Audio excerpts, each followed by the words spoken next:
प्रतीक दिल्ली में joint family के साथ रहता था, लेकिन जॉब की वजह से अपनी माँ के साथ दूसरे शहर में शिफ्ट हो जाता है, जहाँ उसकी प्रीति के साथ लव मैरिज हो जाती है, जिस पर बहू को नापसंद करते हुए उसकी माँ पूरा समय प्रीति को परेशान करने के तरीके निकालती रहती है। प्रीति, कहाँ हो?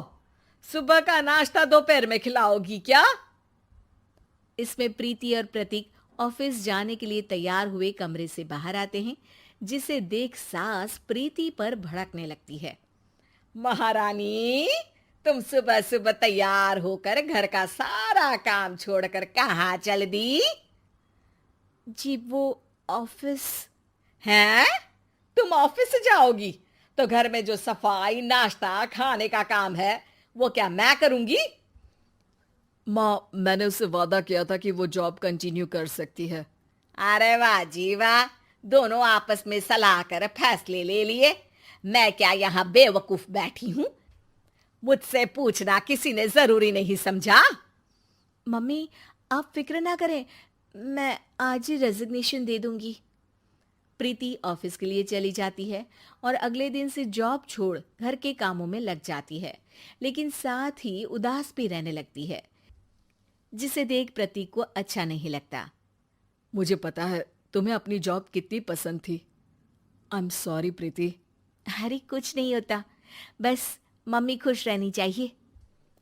अब प्रीति अपनी सास को खुश करने और उनका दिल जीतने की जी तोड़ कोशिश करती रहती है, पर सास कभी उससे सीधे मुंह बात तक नहीं करती। इसी तरह दिन बीतने लगते हैं। एक शाम प्रतीक ऑफिस से परेशान घर वापस आता है। माँ, चाची का फोन आया था। दादी की तबीयत बहुत खराब है, हमें दिल्ली जाना होगा। पति की बात सुन प्रीति तो पैकिंग शुरू भी कर देती है, पर माँ वहीं बूत बनी खड़ी रह जाती है। लगता है मम्मी अपनी सास से बहुत प्यार करती हैं, तभी उनके बीमार होने की खबर सुन शॉक में आ गई। ये प्यार नहीं, परेशानी है। तुम तो ऐसे सोचो कि अब से जब तक दिल्ली में हो तुम्हारे अच्छे दिन शुरू। अच्छा, ऐसा क्या है दिल्ली में? वो तुम्हें कुछ ही घंटों में पता चल जाएगा। सास के रिएक्शन और पति की बात से कंफ्यूज्ड प्रीति दोबारा पैकिंग में लग जाती है, जिसके बाद कुछ घंटों का सफर तय कर तीनों दिल्ली पहुंच जाते हैं, जहां घर के अंदर पहुंचते ही लोगों की भीड़ देख प्रीति परेशान हो जाती है। हे भगवान, इतनी भीड़! प्रतीक, कहीं तुम्हारी दादी को कुछ हो तो नहीं गया ना? पागल, ये भीड़ नहीं, मेरा परिवार है। क्या इसे तुम परिवार कहते हो? अरे इसे तो जिला घोषित कर देना चाहिए। तुम्हारा परिवार का तो अपना पर्सनल बिग बॉस बन सकता है।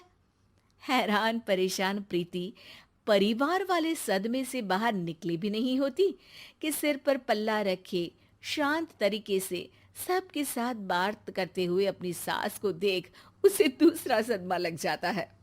हाय राम, ये मम्मी का ऐसा भी कोई रूप है? ये तो मुझे पता ही नहीं था। ये तुम्हारी सास का ससुराल है। तभी प्रतीक की बहन बोल पड़ती है। यहाँ आपको ऐसी ऐसी चीजें देखने मिलेंगी जो सपने में भी सोची नहीं होंगी। हाँ, ये कुछ दिन तो बहुत इंटरेस्टिंग लग रहे हैं। सब एक साथ दादी के कमरे में जाते हैं, जहां पहुंचते ही उसे दादी की आवाज सुनाई देती है। क्यों रे, सास से मिलने की फुर्सत मिल गई? दूसरे शहर जाकर छूट क्या मिली? तुम तो भटकता पंछी बन गई। इतने समय में ये तक नहीं पूछा कि जिंदा भी हूं या मर गई।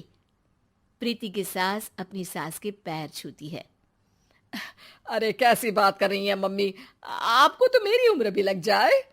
अरे बस कर, ये झूठी उम्र देने वाली बातों का दिखावा ना कर। तेरा बस चले ना तो जो मेरी बची कुची जिंदगी है वो भी अभी खत्म कर दे। अरे बहू कहाँ है? इस पर सास प्रीति को दादी से मिलवाती है। दादी प्रीति को बहुत प्यार देती है। क्यों बहू, तेरी ये सास परेशान तो नहीं करती ना? अगर करती है तो अभी बता दे, मैं इसकी क्लास लगा दूंगी। अरे कैसी बात कर रही हैं माँ जी, भला मैं क्यों किसी को परेशान करूंगी। प्रीति अपनी सास का ये रूप एंजॉय कर ही रही होती है कि तभी चाची वहां आकर प्रीति को अपने साथ ले जाती है। सास की क्लास लगते देख जो खुशी मिल रही थी वो तुम्हारे चेहरे से साफ पता चल रही थी, इसीलिए ले आई, क्योंकि अगर उन्हें पता चल जाता तो तुम्हारी खैर नहीं थी। थैंक यू चाची जी।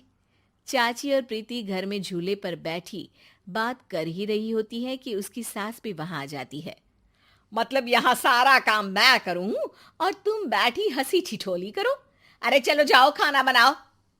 सास प्रीति को डांट कर काम करने भेज देती है, जिसे दादी देख लेती है और एक बार फिर सासू माँ की क्लास लग जाती है, जिसे पूरा परिवार मजे से खड़ा होकर देखने लगता है। क्यों रे, मैंने तुझे काम बोला और तू उस बच्ची को परेशान कर रही है? सास की कोई इज्जत रह गई है इस घर में या नहीं? यहाँ खुद की सास होते हुए भी ज्यादा बड़ी बन रही है। अब नहीं मम्मी जी, मैं तो बस थोड़ी मदद के लिए बोल रही थी। सास रसोई में जाकर काम करने लगती है और दादी प्रीति को लेकर वहां से चली जाती हैं। इसी तरह एक हफ्ता बीत जाता है, जिसमें दादी अपनी बहू को डर, इज्जत और प्यार का फर्क समझाती रहती है और प्रीति उसका मजा लेती है। वापस जाते हुए दादी प्रीति और उसकी सास दोनों को अपने पास बुलाती है। मेरी बहू जिद्दी और अड़ियल है, इसलिए उससे हमेशा सही काम करवाने के लिए मुझे सख्ती करनी पड़ती है। लेकिन तुम्हारी बहू अच्छी है, तेरी खुशी के लिए वो अपनी जॉब और सपने भी छोड़कर घर में बैठी है। अपनी बहू के साथ प्यार से रहो। और प्रीति, अगर अभी भी तुम्हारी सास परेशान करे ना, तो फिर तुम्हें पता चल ही गया है कि शिकायत कहाँ करनी है। जी, अपनी सास के ससुराल में उनकी सासू माँ के पास।